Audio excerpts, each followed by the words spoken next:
A lot of this isn't going to make sense to you, and I'm sorry about that. I'm just going to start at the beginning, with the house.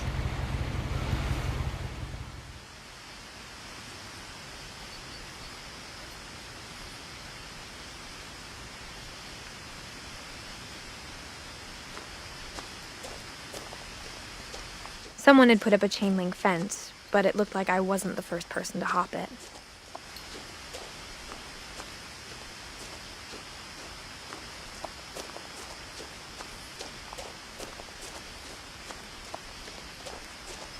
I lived here until I was 11, but I wasn't allowed inside half the rooms.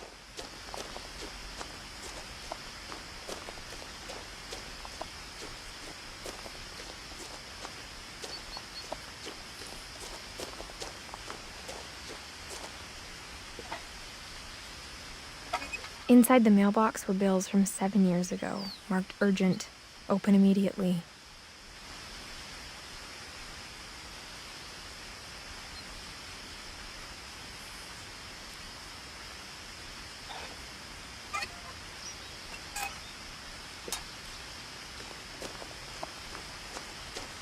I hadn't been back since my brother Lewis's funeral.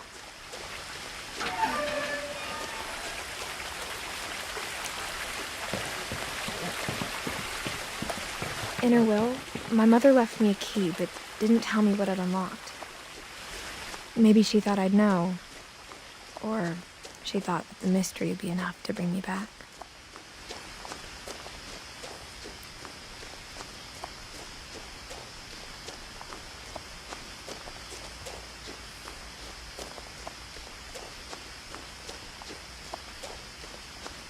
No one had driven this way in a long time, but I saw a few hoof prints.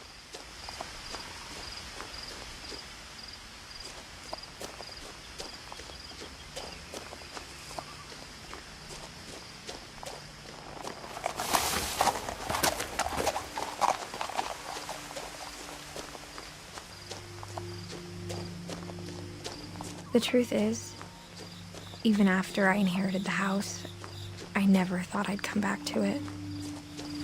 But now I had questions about my family that only the house knew the answers to. The house was exactly like I remembered it, the way I'd been dreaming about it.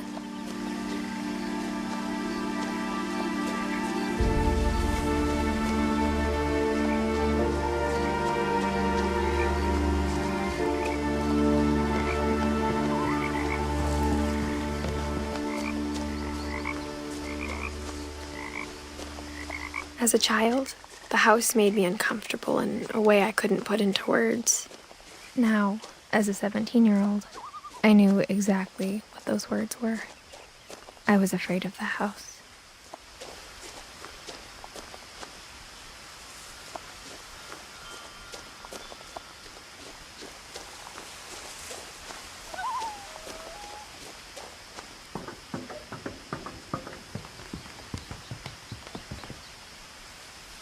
I hoped the key might unlock the front door.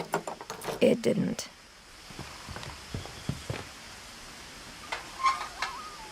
Looking in, I felt like the house itself had been waiting for me.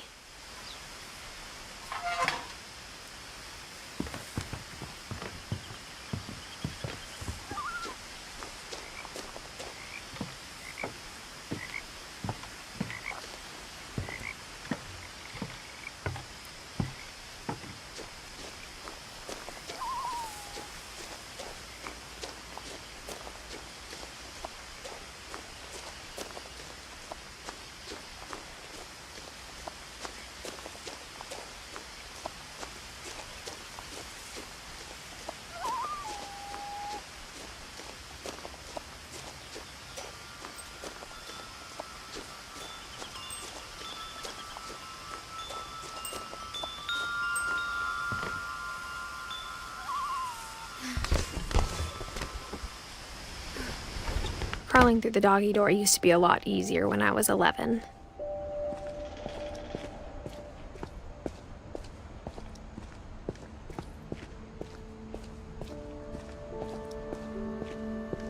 For the first time in years,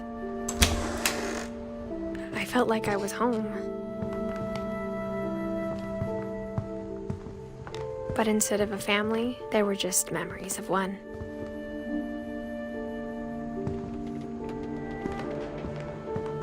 Like how only one restaurant would deliver to our house, so we had Chinese a lot. Or how after Louis started working at the cannery, we all got sick of eating salmon. Except our cat, Molly.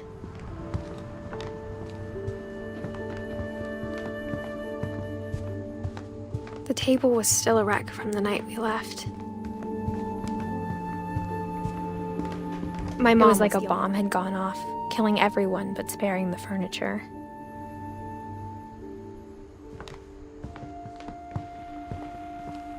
Nothing in the house looked abnormal. There was just too much of it, like a smile with too many teeth.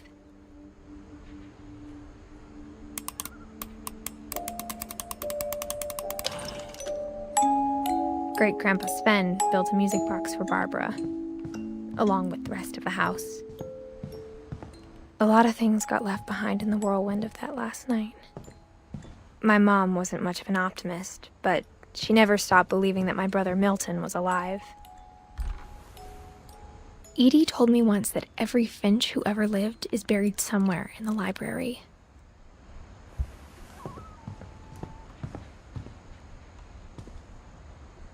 After Milton disappeared, Mom sealed up all the bedrooms.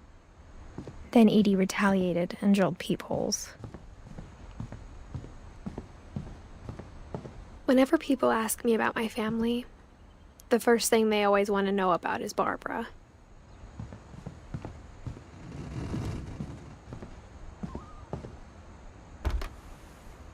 Barbara was a child star for 2 years, until America grew out of it.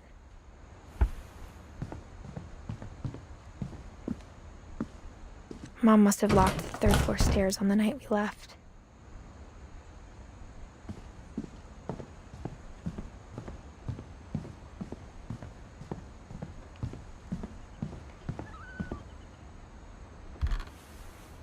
My Grandpa Sam spent 7 years sharing a room with his dead brother, Calvin.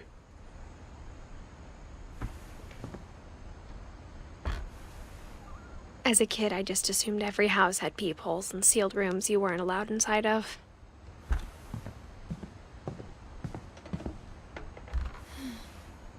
The last time I was in Edith Sr.'s room, I was 10 and she was painting my portrait.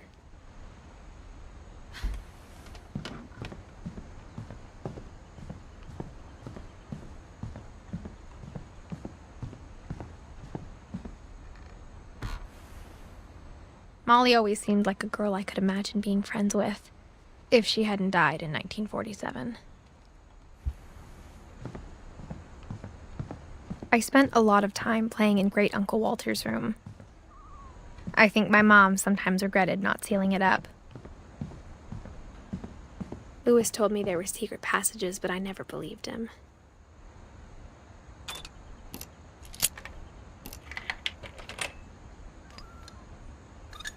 Turns out, my mom was really good at keeping secrets. Now it was time to find out what my mom had been afraid of. From the paintings on the wall, it was clear my brother Milton had been here before me. Reading this, maybe it sounds like I had a plan, but I had no idea what was behind that door.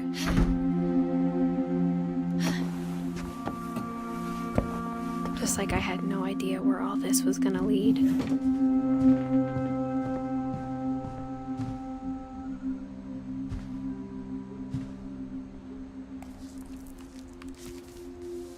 December 13th, 1947. Dear Diary, I'll be gone soon, but I wanted to tell somebody about what's gonna happen. It started when Mom sent me to bed without dinner. I woke up and I was starving, so I looked around for something to eat.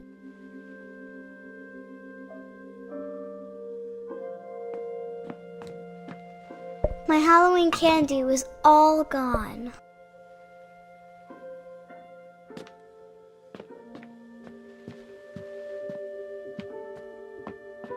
The gerbil food was dry, but I didn't mind it.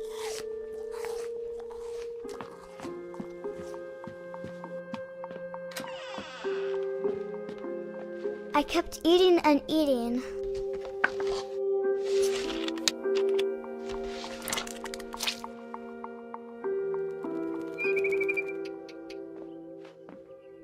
I ate a lot of things that night.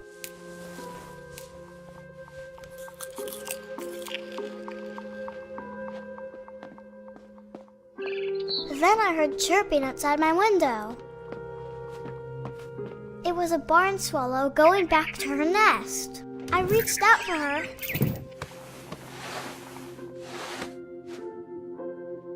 And suddenly, I was a cat.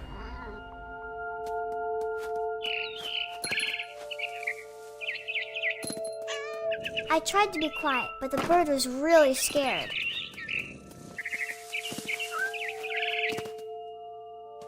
Mom and Dad didn't even look at me.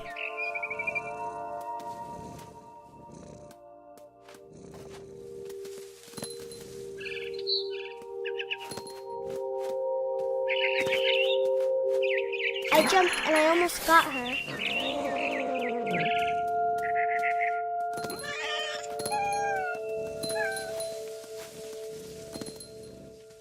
I could tell she was getting really tired.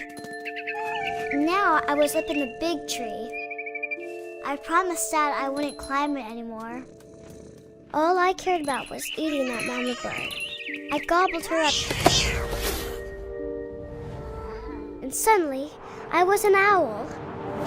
First, all I heard was the wind. Then I heard little teeth nibbling in the grass.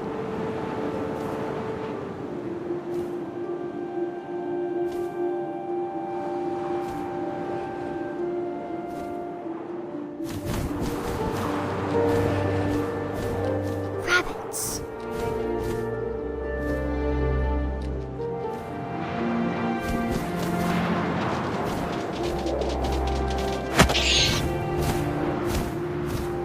I imagined his face looking up and seeing mine through my talons. I swallowed him up, and I didn't chew one bit. Then I flew off to find something bigger.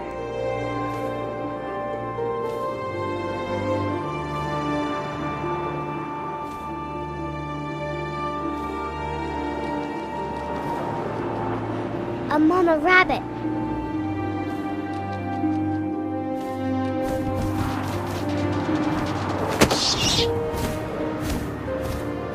She was almost too big to carry. I started choking, but I couldn't stop eating.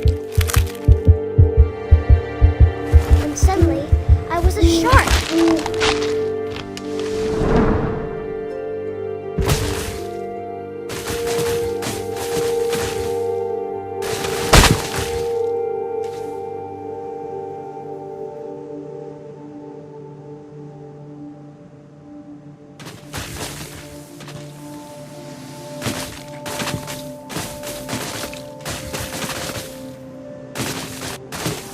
I rolled off a cliff and into the ocean. Now, I was hungrier than ever.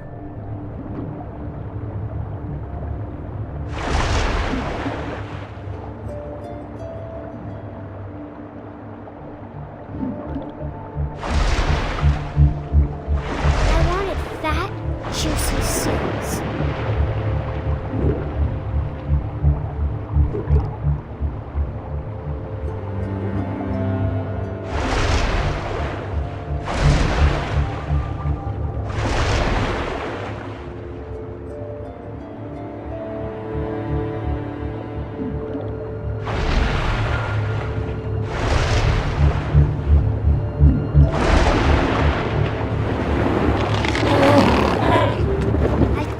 Her flipper, and it tasted really good.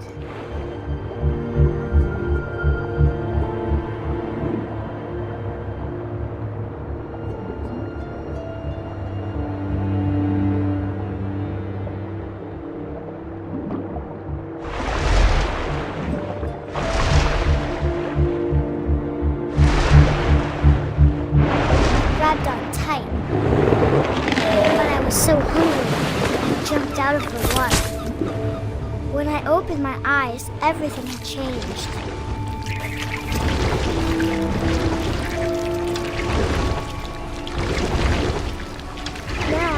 monster, and I smelled people everywhere.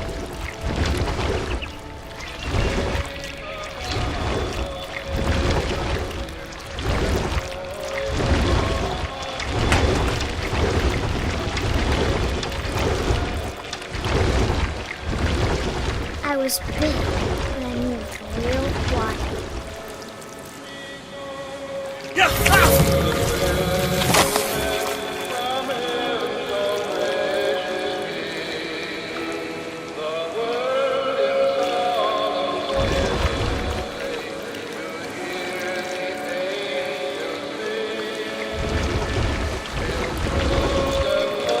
I wanted to stop, but also I didn't.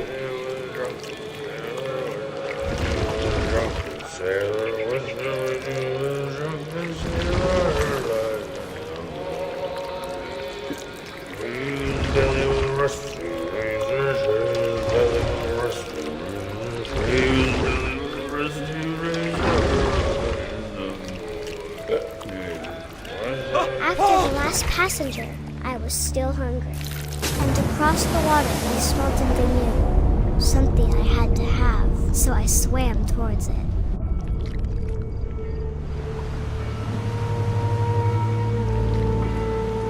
I slithered onto the sand, and the good smell went into an old pipe.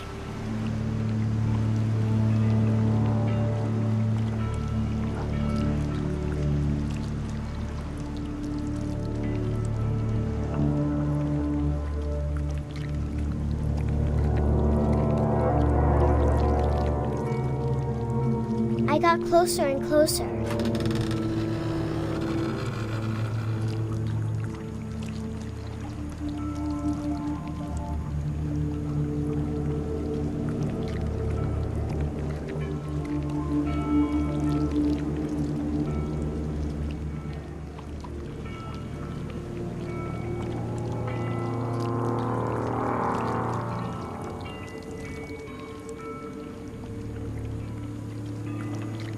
All my stomach started growling. And suddenly, I was me again. I held my breath for a long time, but I couldn't hear anything. I think it's waiting for me to fall asleep. But it's not going to wait much longer. It needs to feed, and we both know I will be delicious.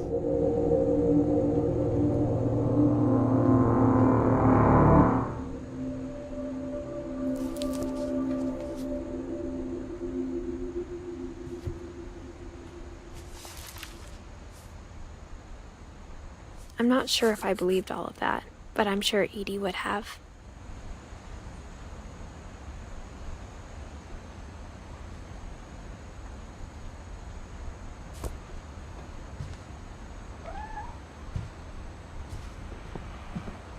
I grew up looking at Molly's room through the peephole. Molly's gerbil had a tiny bedroom with its own even tinier gerbil cage.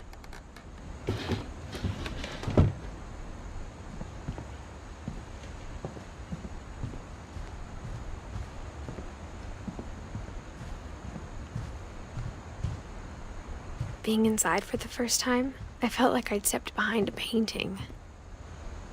I can't describe it, but I felt like some part of Molly was still here.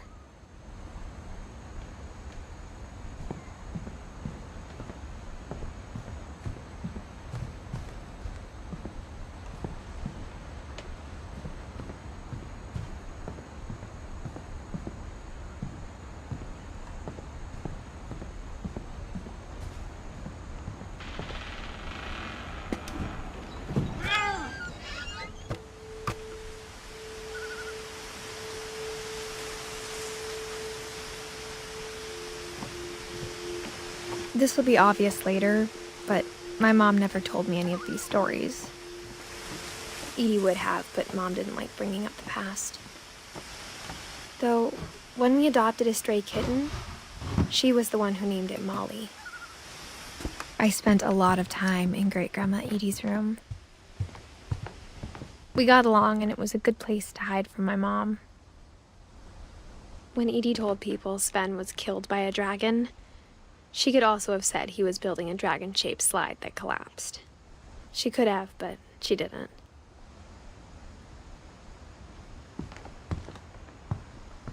Even in her 90s, sometimes Edie seemed a lot younger than my mother. The only trace Grandpa Sam's first wife, Kay, left on the house was the pink bathroom. It was a pretty big trace.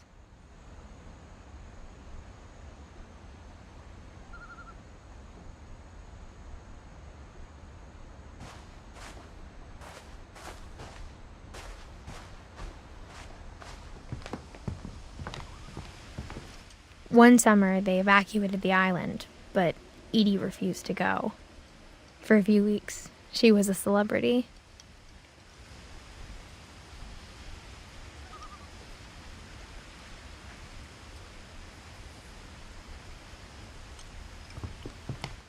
Edie gave a big interview about a mole man living under the Finch house.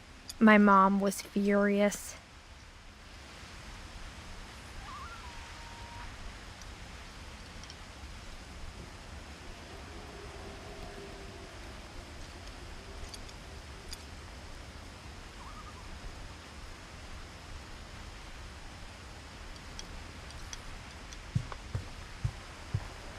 Edie knit me a new pair of gloves every year, just in time to replace the old ones. Louis died a week before we left, but Edie had already started to memorialize him. Her room was like a museum. For 500 years, the Finches have been famous throughout Norway for their fortune and misfortune. Odin Finch buries the latest victims of the family curse. On January 7th, 1937, he set sail with his family and his house. But 40-foot waves off the coast of Washington send the house and Odin to the bottom of the sea.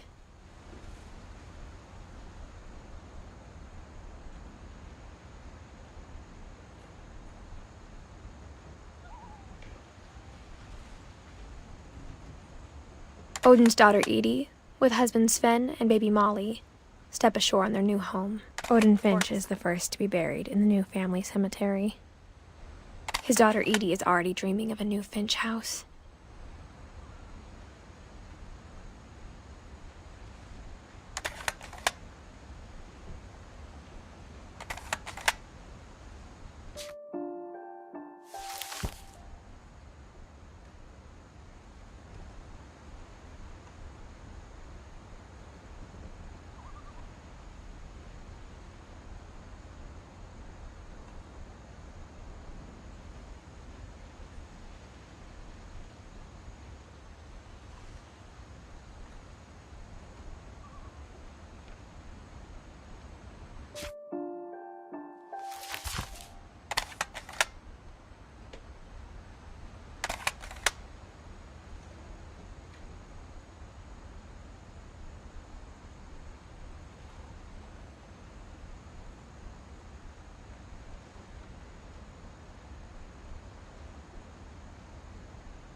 Whatever's wrong with this family, it goes back a long ways.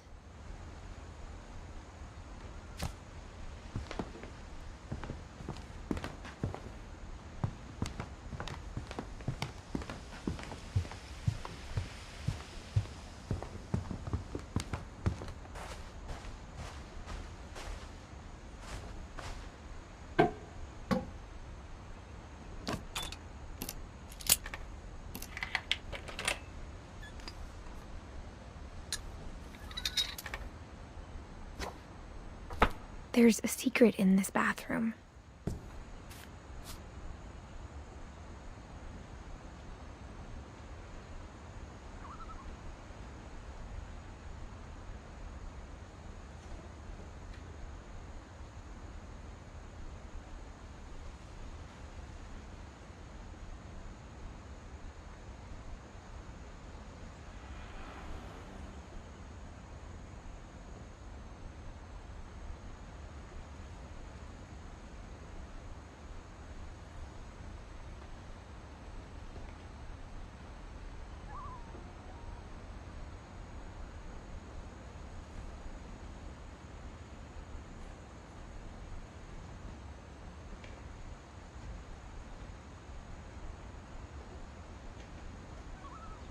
It's in the last place you would look. It isn't in the cupboard. It's hidden in this book.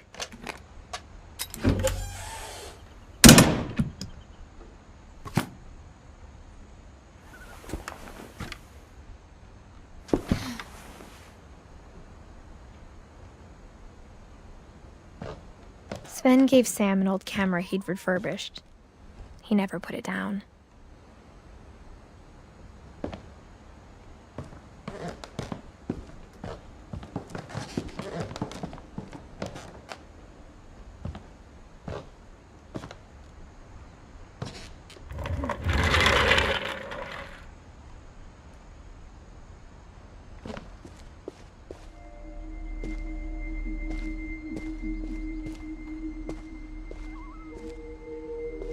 I knew Grandpa Sam had a twin.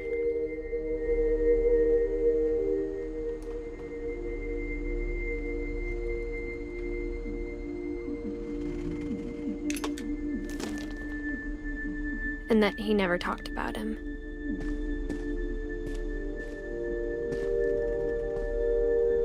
I guess my grandpa didn't like history any more than my mom did.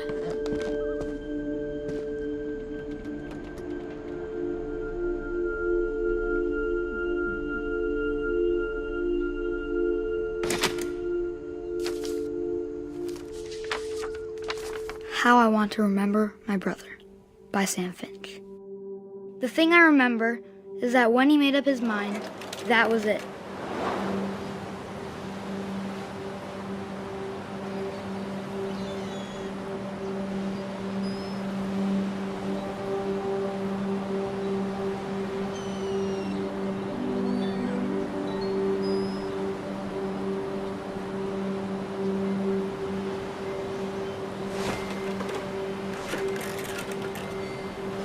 My brother said he'd die before he ate another mushroom, and he did. At Barbara's funeral, we swore we'd never be afraid again, and he wasn't. I think Calvin always wanted to fly. Sam! Calvin! Dinner's ready! Coming! But that day, he finally made up his mind to do it. I told him going around was impossible. Maybe if I hadn't said that.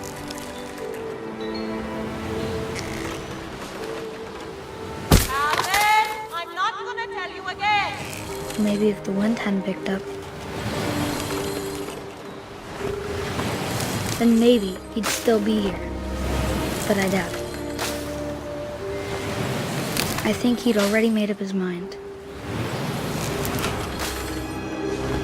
That's what I want to remember about my brother.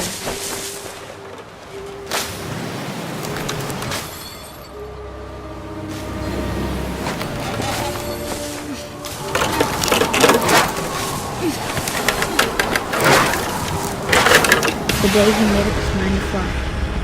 And he did.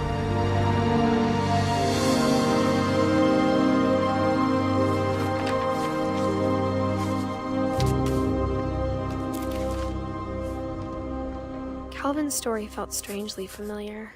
When I was younger, I remember trying to do the exact same thing.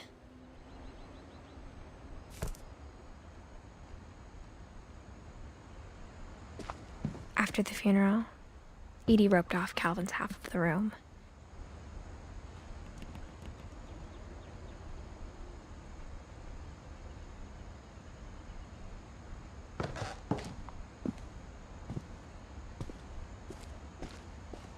Mom said Grandpa Sam enlisted at 18 and never set foot in the room again.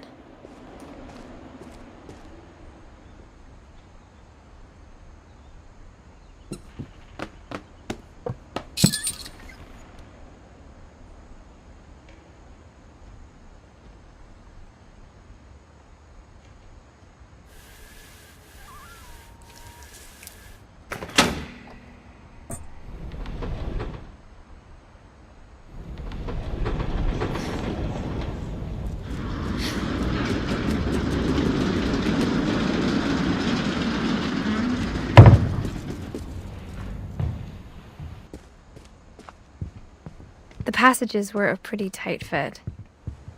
They'd obviously been built for smaller hands and bellies.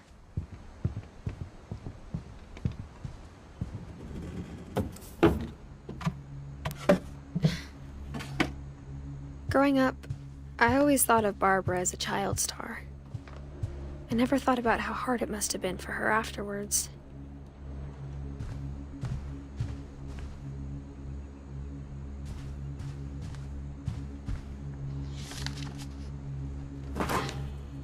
Of all the stories people wrote about Barbara's death, I'm surprised Edie saved this one.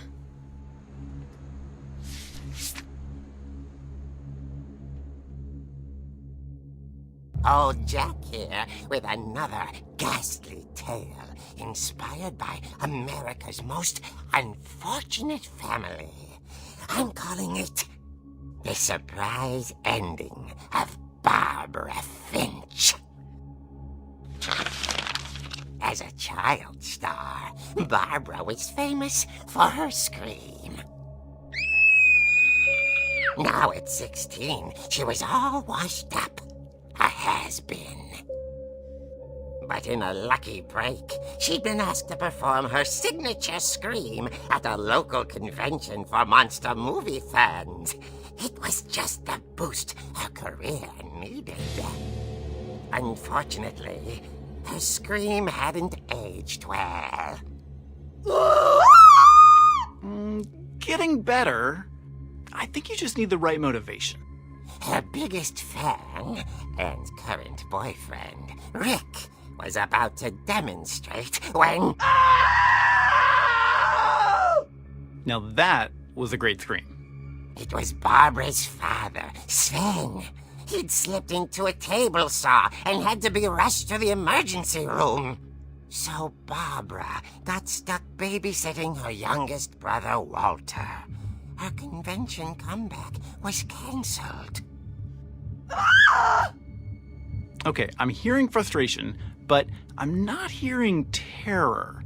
What if I tried... A gang of hoodlums in Halloween masks have been terrorizing Orcas Island tonight. Police are urging residents to... That came from the basement. You're right! Also, I loved your delivery on that. Why is your basement door locked? Because my dad likes making puzzles and secret passages. There's a key hidden in the music box. The secret is to keep winding and winding until finally the key pops out. Thanks, babe. I'll be back in a sec. 20 minutes later, Rick hadn't returned. So Barbara went to look for him, right on cue. She reached for the music box.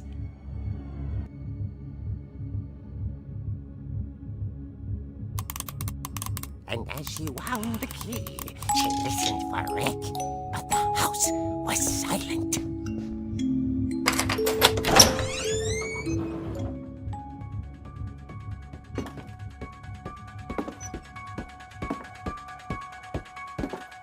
She found Rick's crutch and imagined the worst.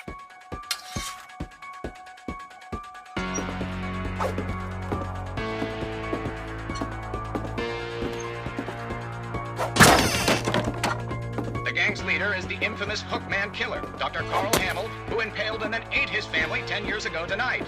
The old Finch rattled and grew still. Oh dear! Oh! Rick? Barb, relax. I was just trying to scare you to help you find your scream. Well, I'm not scared, Rick. I'm furious. Then act furious. All I'm getting from you now is that you're hurt and confused and She threw him out, but she kept a little something to remember him by. Barb, have you seen my other crutch? And she was still holding it when she fell asleep watching the late picture show. Hours later... Barbara! Walter, what's going on up there? Ah! Okay, I'm coming up, but if this is a trick, you're dead, Walter.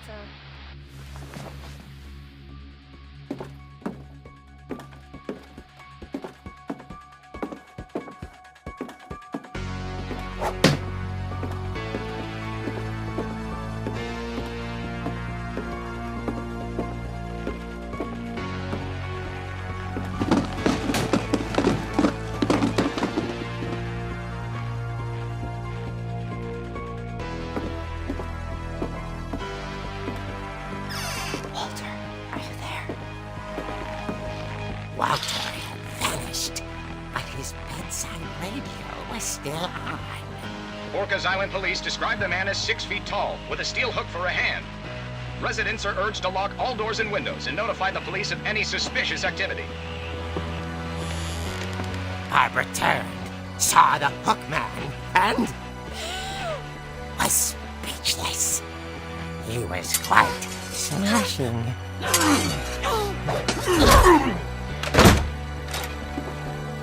And he was. He couldn't get enough of Barbara. Okay, Barbara, there's gotta be another way out of here. That night, she played her part beautifully.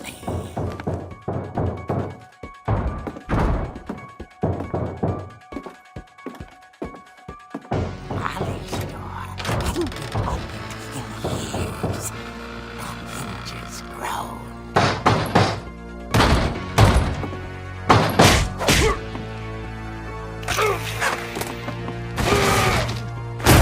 He wasn't moving, but she sensed the story might not be over yet.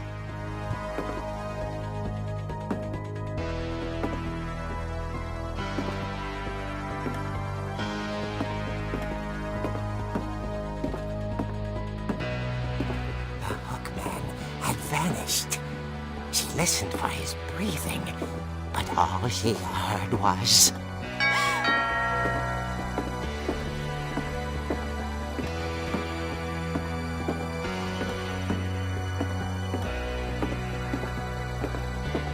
At the door, she heard whispering. It was coming from inside the house.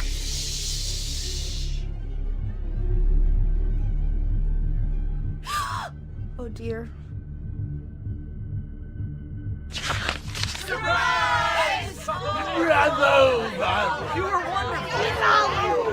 monsters had come to surprise her. For Barbara, it was a dream come true. Then she saw what kind of monsters they were, and she realized what was about to happen. She was going to be famous. And with her final breath, Barbara Finch gave the performance of her life.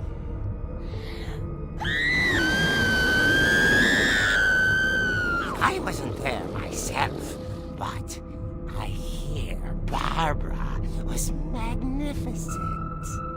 Poor girl. She had a taste for stardom.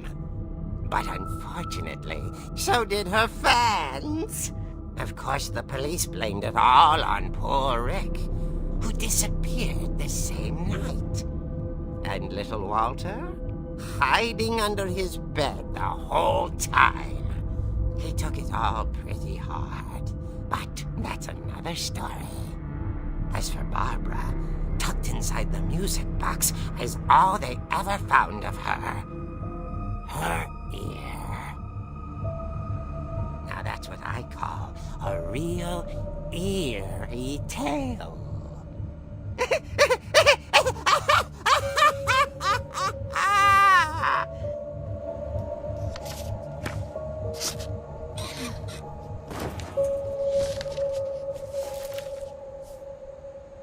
Edie told me all Barbara wanted was to be remembered, as absurd as that comic was. Maybe what Edie saw was a happy ending.